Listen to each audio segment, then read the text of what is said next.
이 사람이 우리 엄마 돈을 다 가져갔어요. 젊은 여자의 목소리가 높았다. 그녀는 손가락으로 박진수를 가리켰다. 주민들이 돌아섰다. 문화센터 앞 광장이었다. 저 할아버지가 우리 어머니한테서 수천만 원을 사기로 빼앗았어요. 사람들의 눈이 진수에게 쏠렸다. 진수의 얼굴이 창백해졌다. 그게 아닙니다. 목소리가 떨렸다. 제대로 나오지 않았다. 변명하지 마세요. 경찰에 신고했어요. 여자가 소리쳤다. 주민들의 얼굴이 경멸로 변했다. 누군가는 휴대폰을 들었다. 누군가는 고개를 돌렸다. 진수는 그 자리에서 움직일 수 없었다. 40년을 정직하게 살았다. 그런데 이것이다. 40년이 무너졌다. 눈물이 흘렀다. 변명도 못하고 아무도 들어주지 않는 가운데 진수는 무릎이 꺾였다. 하지만 그들은 몰랐다. 무엇을 모를까? 그 이야기의 진짜 시작이. 박진수는 아침 7시에 눈을 떴다. 40년을 같은 시간에 일어나던 습관은 쉽게 깨지지 않았다. 침대에서 천장을 바라본 지 3년째였다. 정년 퇴직한 지 3년. 시간이 흐르는 게 느껴지지 않았다. 거실로 나가니 아내 정옥이 부엌에서 밥을 담고 있었다. 30년을 함께 먹은 밥상이었지만 말을 건넬 이유가 없었다. 밥 먹어요. 흥. 젓가락을 집었다. 옥수수 계란말이가 놓여 있었다. 진수는 밥을 입에 넣었다. 정옥은 자기 밥을 먹었다. 식탁 끝 양옆에 앉은 둘은 눈을 마주치지 않았다. 습관처럼 반복되는 아침이었다. 스마트폰을 집었다. 유튜브에 접속했다. 드라마, 요리 영상, 뉴스. 손가락이 화면을 넘겼다. 시간은 흘렀다. 언제 점심이 되었는지도 몰랐다. TV 앞에 누워 리모컨을 들었다. 뉴스, 드라마, 쇼핑 채널이 떴다 사라졌다. 서울에 있는 큰아들에게서 문자가 왔다. 아빠 잘 지내세요. 진수는 인상부호 이모티콘 하나만 보냈다. 그것으로 충분했다. 나는 이제 필요 없는 사람인가. 진수가 혼잣말처럼 중얼거렸다. 말이 나오자 목이 아팠다. 입을 다물었다. 말수는 점점 줄어들었다. 며칠 뒤 동네 이발소에 들어섰다. 이발소 사장 김영근은 진수를 보면 항상 같은 말을 했다. 진수 사장, 문화센터 실버 라인 댄스 한번 나가보시죠. 우리 아내가 하는데 정말 좋다고 해요. 진수는 웃었다. 약간 민망한 웃음이었다. 내 나이에 무슨 춤이라고요. 하지만 그 밤 진수는 집을 나가고 싶었다. 집 안에만 있으면 숨이 막혔다. 아내의 한숨, 텔레비전 소리, 자신의 한숨이 자꾸만 겹쳐 들렸다. 문화센터 입구에 섰을 때 진수의 심장은 빨라졌다. 1년 만에 집 바뀌었다. 아니, 훨씬 더 오래된 것 같았다. 강의실에 들어섰다. 어르신들이 줄을 서 있었다. 그때였다. 화사한 원피스에 흰 운동화를 신은 여자가 보였다. 윤선영은 밝은 미소로 어르신들을 맞이했다. 그 미소는 햇빛처럼 따뜻했다. 안녕하세요. 오늘도 함께할 준비가 되셨죠? 진수는 자신도 모르게 그 사람을 바라봤다. 긴 시간이 흐른 뒤 자신의 눈이 누군가를 이렇게 오래 따라가 본 적이 있었던가. 진수의 손가락이 동요했다. 집으로 돌아가는 버스에 앉으며 진수는 처음으로 창밖을 바라봤다. 어디론가 가고 싶은 마음이 생겼다. 그것이 좋은 일인지 위험한 일인지는 모를 일이었다. 수업이 끝났다. 어르신들이 335 짐을 챙기고 나갔다. 진수는 천천히 수건으로 이마를 닦고 있었다. 그때 윤선영이 다가왔다. 처음 오셨죠? 스텝 금방 익히실 것 같은데요.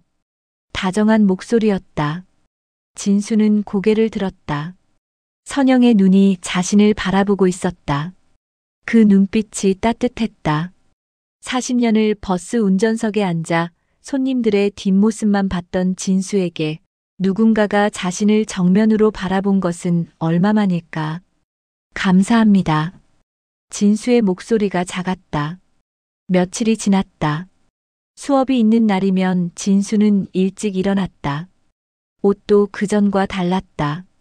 흰 셔츠를 꺼내 입었다. 정옥은 아무 말도 하지 않았다. 오늘은 허리 안 아프세요? 선영이 물었다. 진수는 지난주에 한 번 허리를 못 펴고 운동했던 일을 기억했다. 저 여자가 자신의 그런 사소한 부분을 기억하고 있다는 게 신기했다. 네, 괜찮습니다. 버스 운전하셨다면서요. 정말 대단하세요. 40년을 한 직업으로요. 진수의 얼굴이 화했다. 누군가가 자신의 인생을 다정하게 말해주는 것이 처음이었다.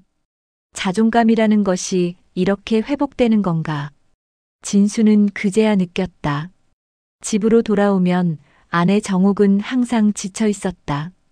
시장 다녀와서 피곤한 얼굴로 TV를 켜고 밥을 먹고 나면 소파에서 잠이 들었다.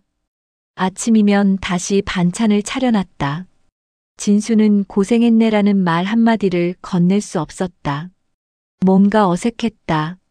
30년을 그렇게 살아왔으니까. 하지만 라인댄스장에서 선영이 건네는 따뜻한 눈빛과 집안의 냉랭한 공기는 자꾸만 비교됐다. 차이가 보였다. 진수의 가슴 어딘가에 첫 균열이 간다. 내가 이렇게 늙어 죽을 때까지 그냥 밥 먹고 TV만 보다가 끝나는 건가. 진수가 침대에 누워 중얼거렸다. 천장은 대답하지 않았다. 수업이 거듭되면서 선영은 자신의 이야기를 꺼내기 시작했다. 카페 창업에 실패했던 일, 남편에게 버림받고 빚을 떠안게 된 사연, 자식들과의 연락이 끊겼던 시절들. 진수는 그 이야기들을 들으며 선영의 손을 살짝 쓸어주고 싶어졌다. 그래도 요즘은 진수 어르신 덕분에 웃을 일이 생겼어요. 선영의 눈에 눈물이 맺혔다. 진수는 순간 뭔가를 지켜주고 싶다는 생각에 휩싸였다. 처음 느끼는 감정이었다.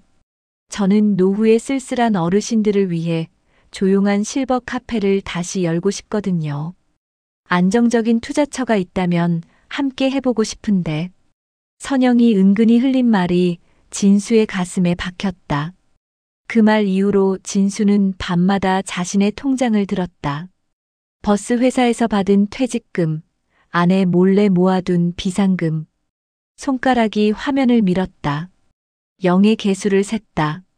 이 돈이면 나도, 이 사람도 새로 시작할 수 있지 않을까? 진수의 생각이 그곳에서 맴돌았다. 그날 저녁 정옥이 시장 임대료 걱정을 꺼냈다.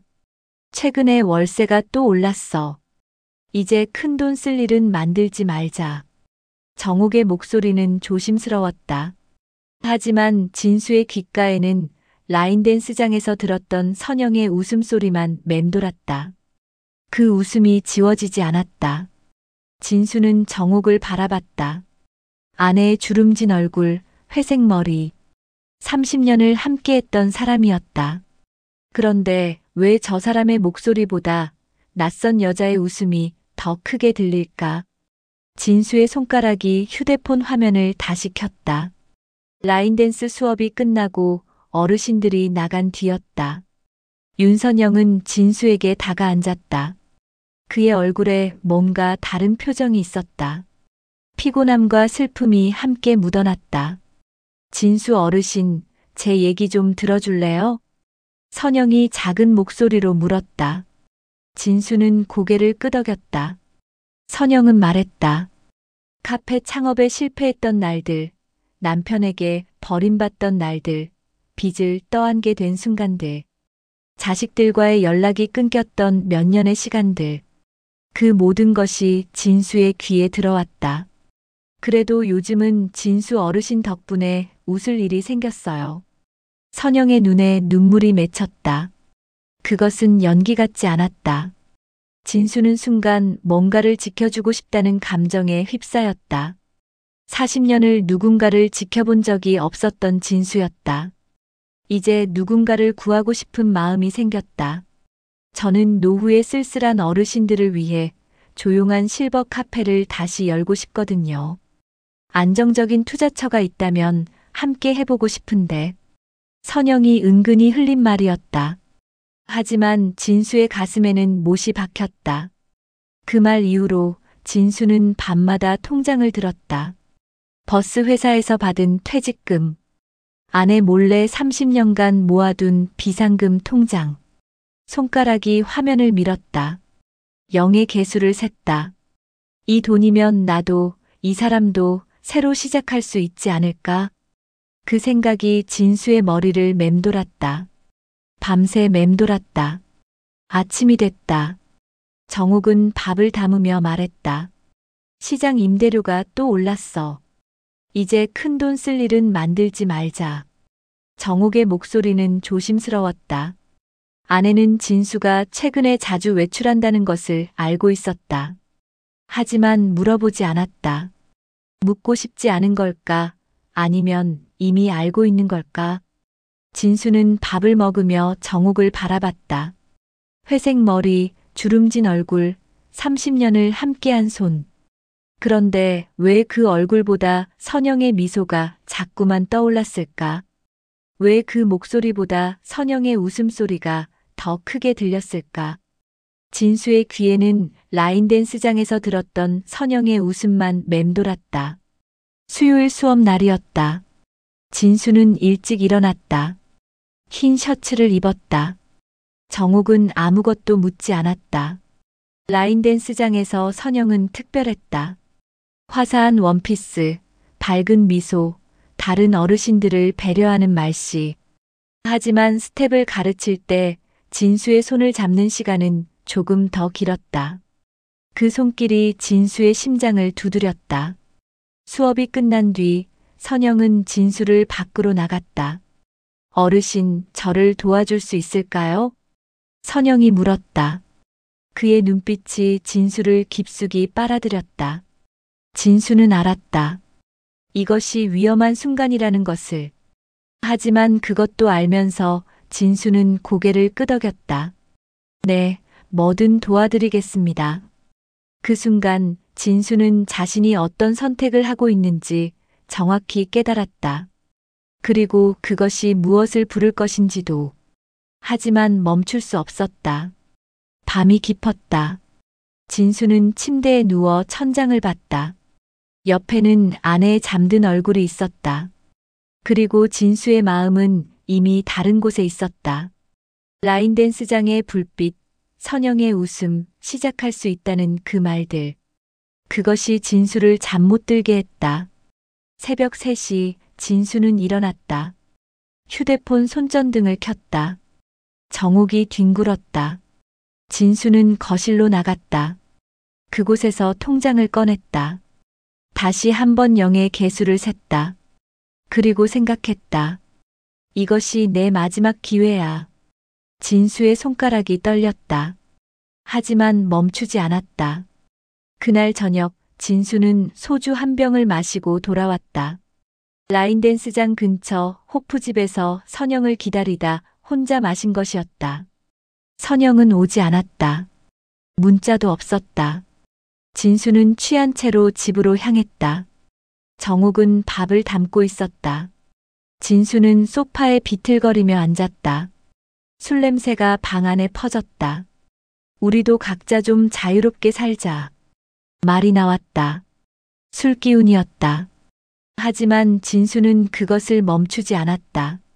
이혼하자. 정옥의 손에서 숟가락이 떨어졌다. 금소금이 부엌에 울렸다. 정옥은 천천히 돌아섰다. 그의 얼굴이 창백해졌다. 입술이 떨렸다. 내가 당신 옆에서 40년을 버틴 죄밖에 더 있냐고. 목소리가 나왔다. 울음이었다. 정옥은 부엌 의자에 앉아 얼굴을 묻었다. 어깨가 들썩였다. 40년을 함께한 아내의 울음이 진수의 가슴을 때렸다. 하지만 진수는 일어섰다. 난 나가. 문을 열었다. 닫혔다. 진수는 거리에 나왔다. 선영의 원룸은 번화가 골목 안에 있었다.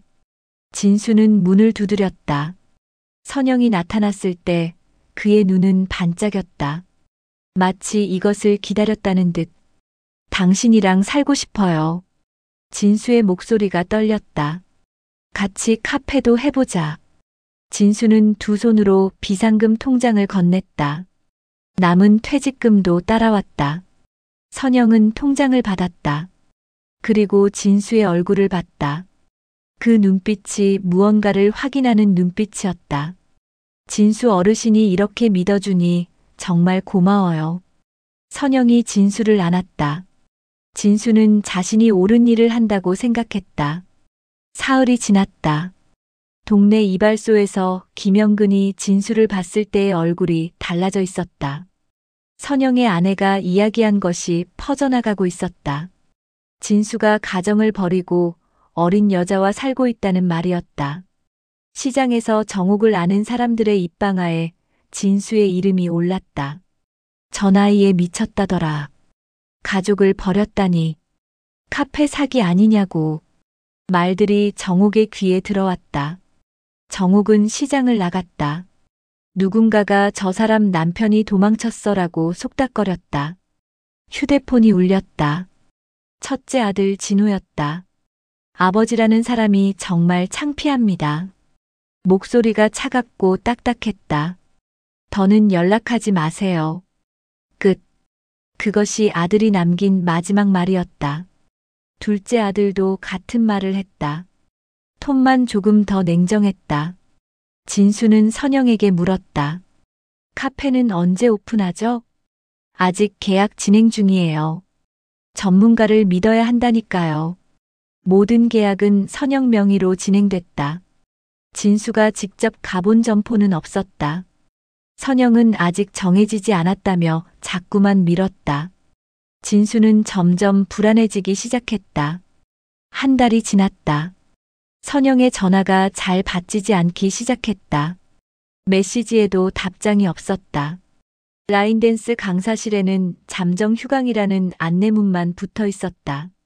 진수가 선영의 카톡 위치를 추적해서 어렵사리 알아낸 카페. 그곳에는 이미 다른 가게가 들어와 있었다. 치킨 프랜차이즈였다.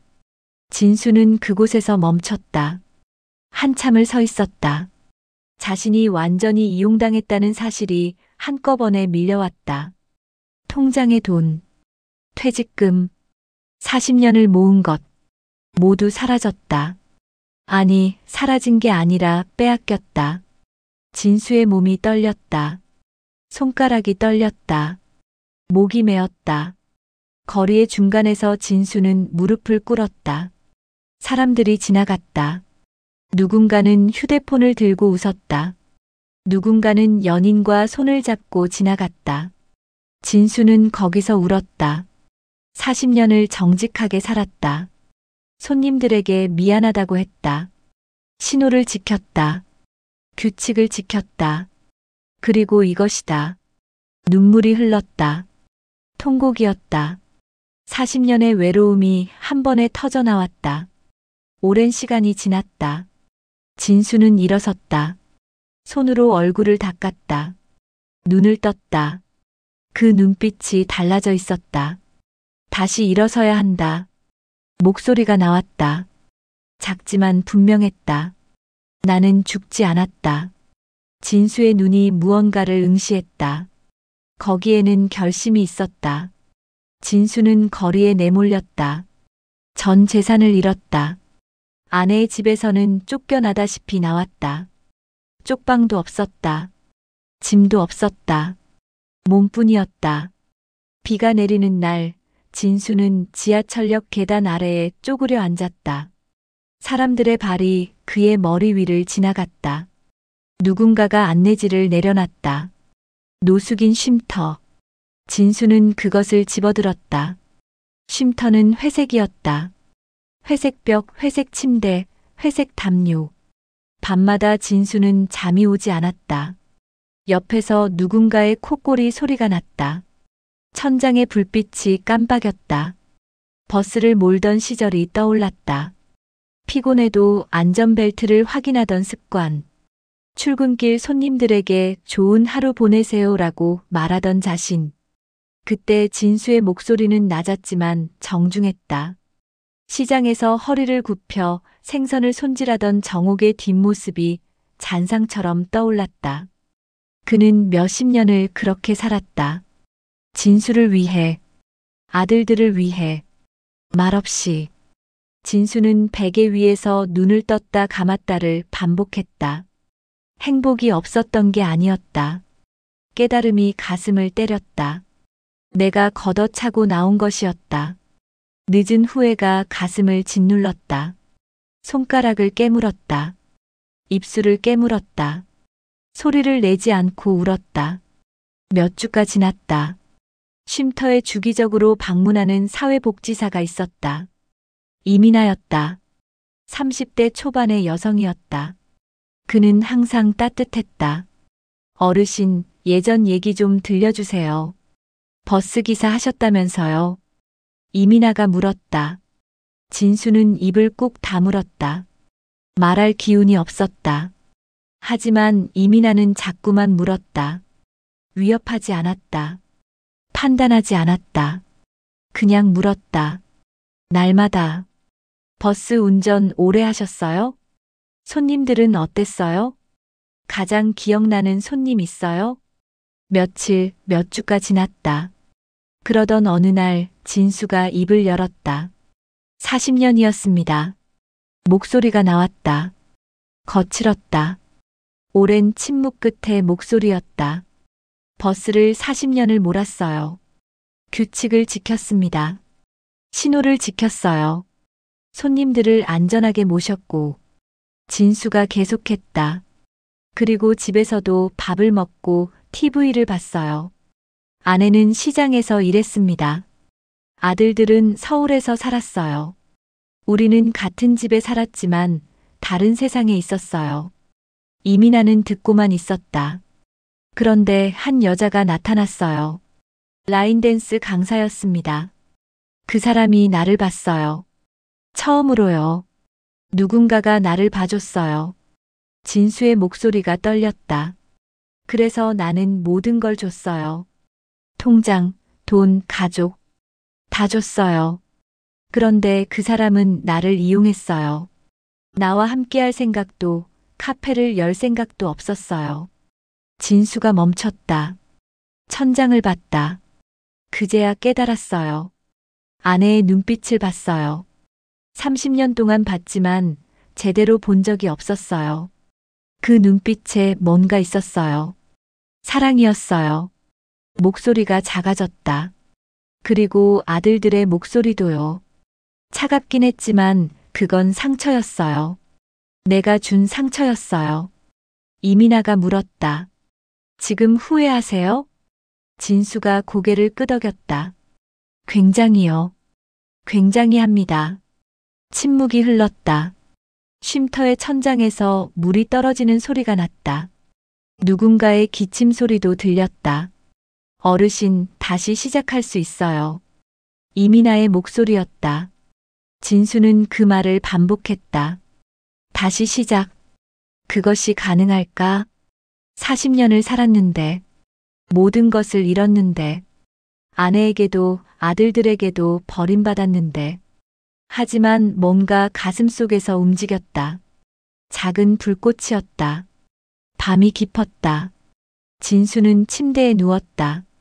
옆에서 누군가의 콧꼬리 소리가 났다. 천장의 불빛이 깜빡였다. 그리고 진수는 생각했다. 나는 여기서 죽지 않을 거야. 이민아는 진수에게 자활 프로그램을 제안했다. 규칙적인 식사와 운동, 상담, 그리고 일자리 연계. 경비원, 주차 관리 같은 단순 노동이었다. 내 나이에 무슨. 진수가 손사래를 쳤다. 손가락이 떨렸다. 어르신, 버스 몰 때도 밤샘 운전하셨잖아요. 아직 할 수 있는 일 많아요. 이민아의 목소리가 부드러웠다. 진수는 그 말을 반복했다. 아직 할 수 있다. 그 말이 가슴에 들어왔다. 프로그램을 따라갔다. 아침 6시에 일어났다. 운동복을 입고 공원을 걸었다. 상담실에 들어갔다. 사회복지사들이 진수의 이야기를 들었다. 판단하지 않았다. 그냥 들었다. 몇 달이 지났다. 부산 외곽의 소형 아파트 단지. 야간 경비원 자리였다. 월급은 적었다. 하지만 그것은 중요하지 않았다. 일자리였다. 역할이었다. 첫날 진수는 거울 속에 자신을 봤다. 회색 경비복을 입은 늙은 노인. 주름이 깊었다. 흰 머리가 많았다. 손도 떨렸다. 하지만 그 순간 진수는 생각했다. 손님을 태우는 버스는 없어졌지만 그래도 누군가의 밤을 지켜줄 수는 있겠구나. 그 생각이 가슴을 채웠다. 밤 10시 진수는 순찰을 시작했다. 아파트 단지를 돌았다. 복도의 불을 확인했다. CCTV를 점검했다. 차량 번호판을 메모했다. 40년 버스 운전의 습관이 살아났다. 꼼꼼함, 정성, 책임감. 며칠이 지났다. 아파트 입구의 화단이 눈에 들어왔다. 쓰레기가 쌓여 있었다. 흙은 말라 있었다. 꽃들이 시들어가고 있었다. 진수는 무심코 쓰레기를 치웠다. 호미로 흙을 파뒤었다. 물을 줬다. 흙이 촉촉해졌다. 이틀 뒤 진수는 꽃모종을 사왔다. 작은 화분 3개였다. 동백, 나팔꽃, 그리고 민들레 같은 작은 노란 꽃이었다. 진수는 화단에 심었다. 손가락이 흙을 눌렀다. 물을 줬다.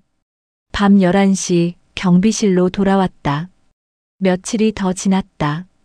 화단의 꽃들이 피기 시작했다. 노란 꽃이 먼저 피었다.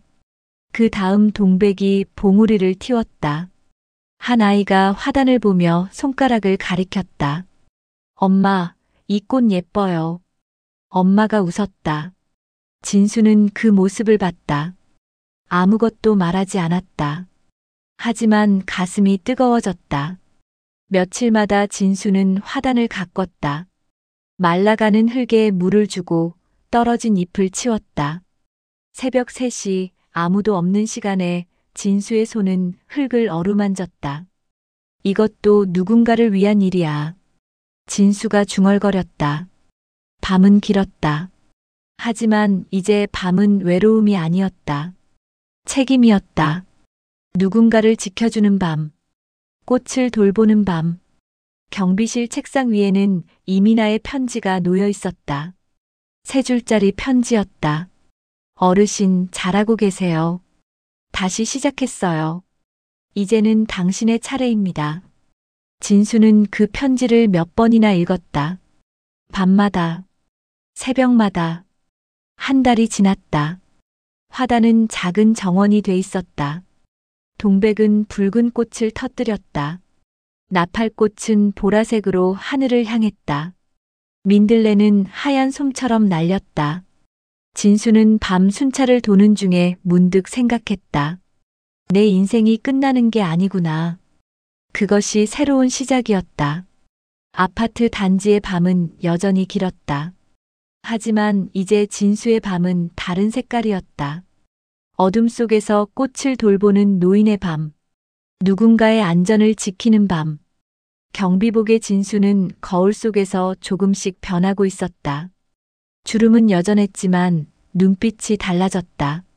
작지만 확실한 빛이 그곳에 있었다. 첫 월급을 받은 날, 진수는 허름한 고시원 방을 얻었다. 2평도 안 되는 공간이었다. 창문은 작았고 벽은 낡았다. 하지만 그것은 진수의 것이었다. 비 맞지 않고 잘 수 있는 내 자리. 진수가 중얼거렸다. 가슴이 뭉클했다. 밤마다 진수는 편지를 썼다. 일지를 쓰듯이. 아내 정옥에게, 첫째 아들 진우에게, 둘째 아들 진욱에게.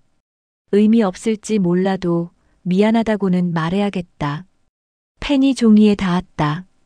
정옥에게 40년을 함께 했는데 마지막을 혼자 보내게 해서 미안합니다. 당신의 허리 아픈 날도, 시장에서 고깃값 오른 날도, 밤새 심란한 얼굴도 제대로 봐드리지 못했습니다. 용서받을 생각은 없습니다. 다만 미안했다는 것만 알아주십시오. 글자가 삐뚤었다. 손이 떨렸다. 진호에게. 아버지가 당신에게 창피를 끼쳤습니다. 아버지는 버스를 타는 손님의 얼굴은 기억했으면서 자신의 아들의 마음은 보지 못했습니다. 그것이 제 죄입니다. 이민아의 도움으로 편지들이 가족에게 전달됐다. 진호는 편지를 받았을 때 처음엔 찢어버리려 했다. 손가락이 종이의 끝을 집었다. 하지만 멈췄다. 밤이 깊어갔다. 진호는 혼자 편지를 다시 읽었다. 아버지의 구체적인 후회들, 남은 돈을 사회에 돌려달라는 내용. 눈물이 흘렀다. 진욱도 같은 밤에 편지를 펼쳤다. 손이 떨렸다. 정옥은 편지를 받고서 사흘을 입을 다물지 못했다. 40년을 함께한 남자가 쓴 글자였다. 그것만으로 충분했다. 그러던 어느 겨울 새벽, 진수는 아파트 순찰 도중 가슴을 움켜쥐었다. 통증이었다. 심한 통증이었다. 진수는 그 자리에서 무릎을 꿇었다. 누군가 도와주세요. 목소리가 나왔다. 그것이 진수의 마지막 외침이었다. 병원으로 실려갔다. 응급실의 의사가 가족에게 전화했다. 수술이 필요했다. 이혼 상태라고 하시는데 어떻게 진행할까요? 전화기 너머 정옥의 목소리가 들렸다. 우린 이미 남입니다. 수술 동의는. 목소리가 끊겼다. 정옥은 밤새 진수의 편지를 떠올렸다. 40년이라는 시간. 함께한 밤들. 공이 없지는 않았다. 해주세요. 수술을 해주세요. 정옥이 다시 말했다. 하지만 정옥은 병원에 가지 않았다. 직접 얼굴을 맞대고 싶지 않았다. 그것이 그녀의 방식이었다. 대신 익명으로 수술비를 송금했다. 큰 돈이었다. 정옥이 모아둔 돈이었다. 은행원이 물었다. 이름을 남기실 건가요? 정옥은 고개를 저었다. 익명으로 해주세요. 그냥. 이건 누군가에게 필요한 것이니까요. 은행원은 그것이 무엇을 의미하는지 알았다. 수술은 성공했다. 진수는 병실에서 눈을 떴다. 천장이 보였다. 의료진이 말했다. 누군가가 수술비를 내셨습니다. 익명이에요. 진수는 알았다. 정옥이. 이름이 입 밖으로 나왔다. 그것이 얼마만일까? 그 이름을 이렇게 부르는 것이.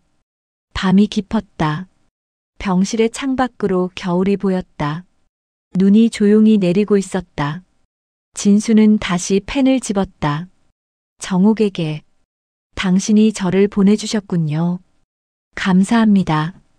당신의 마지막 선의가 제 생명을 구했습니다. 제가 할 수 있는 일이 남아있다면 그것으로 당신과 아들들의 이름이라도 될 수 있기를 바랍니다. 글자가 조금 더 단정했다. 수술은 가까스로 성공했다. 하지만 진수의 몸은 예전 같지 않았다. 의사가 말했다. 요양병원으로 옮기시는 게 좋겠습니다. 도시 외곽의 작은 요양병원이었다. 창밖으로 산이 보였다. 진수는 그곳에서 남은 시간을 보냈다. 매주 목요일 이민아가 병실을 찾아왔다. 어르신, 화단 이야기 들어보세요. 이민아가 말했다. 어르신이 심어놓은 국화랑 장미가 올해 더 잘 피었어요. 주민들이 출근길에 사진도 찍어요. 저 경비 아저씨 정말 성실하더라고 말이에요. 진수의 눈에 눈물이 맺혔다. 정말입니까? 네, 정말이에요. 진수는 창밖을 봤다. 멀리 산의 능선이 보였다. 그곳에도 봄이 왔을 것이다. 몇 주 뒤 사회복지재단의 직원이 병실에 왔다. 기부 서류였다. 진수는 펜을 들었다. 손이 떨렸다. 하지만 서명을 완성했다. 이것이 내 이름으로 남은 마지막 것입니다. 진수가 말했다. 내가 망가뜨린 것보다는 훨씬 적지만 그래도 누군가에게 작은 도움이 됐으면 좋겠습니다. 직원이 고개를 끄덕였다. 계절이 바뀌었다. 여름이 왔다. 요양병원의 병실은 뜨거웠다. 진수는 침대에 누워만 있었다. 움직일 수 없었다. 말도 어려워졌다. 이민아는 여전히 매주 찾아왔다. 아무 말도 하지 않았다. 손만 잡았다. 고생했어요. 어르신. 그것이 이민아의 마지막 말이었다. 새벽 3시 진수는 조용히 눈을 감았다. 곁에는 가족도 옛 사랑도 없었다. 하지만 간호사들이 있었다. 이민아가 있었다. 그들은 진수를 끝까지 사람으로 대해주었다. 진수의 이름은 신문에 작게 났다. 고아원 출신의 노인, 남은 재산 기부. 아무도 그의 과거를 알지 못했다. 누군가에 버림받은 그 남자라는 것을. 1년이 지났다. 부산 외곽의 아파트 화단에는 여전히 꽃이 피어 있었다. 국화, 장미, 나팔꽃. 새로운 경비원이 물을 주고 있었다. 하지만 화단의 주인은 여전히 진수였다. 주민들은 말했다. 저 화단 있잖아. 작년에 경비 아저씨가 혼자 심어놓은 거라더라. 정말 참 성실한 분이셨네. 응, 그 사람 덕분에 여기 아파트도 이미지가 좋아졌지. 아이가 엄마의 손을 잡으며 꽃을 가리켰다. 엄마, 이 꽃 누가 심었어? 엄마가 웃었다. 좋은 마음을 가진 사람이 심었대. 그 순간 바람이 불었다. 꽃들이 흔들렸다. 흰 꽃잎이 날렸다. 한편 시장 골목. 정옥은 오래된 사진 한 장을 들었다. 젊은 날의 자신과 진수. 결혼식 사진이었다. 그의 얼굴에는 미소가 있었다. 반지도 들었다. 금반지였다. 오래 낡았지만 여전히 반짝였다. 정옥은 작은 상자를 들었다. 사진과 반지를 그 안에 넣었다. 뒤뜰로 나갔다.